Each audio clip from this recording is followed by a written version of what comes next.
बेकार हो जाई। 6 दिन बाद चल जाइबू होली खराब हो जाई। 6 दिन बाद चल जाइबू होली खराब हो जाई।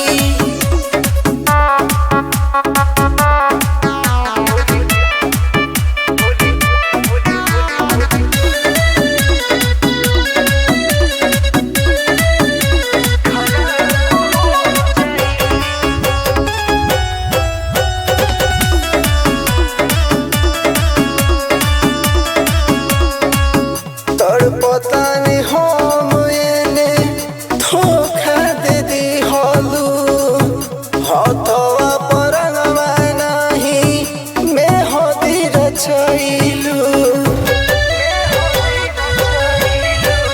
तोर पता नहीं हम एने धोखा दे दी हलू हथवा पर नहीं मैं हदी रचैलू। सोचल सपनवा सब बेजार हो जाई। सोचल सपनवा सब बेजार हो जाई।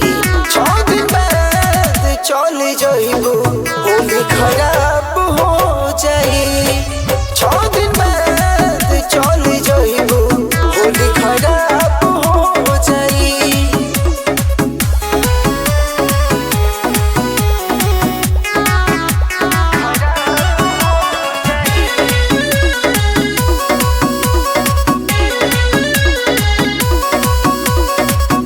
जाइबू तो जाए जानम रोकब नहीं तोह के हॉल के मिले लूका हॉल चल विशाल के।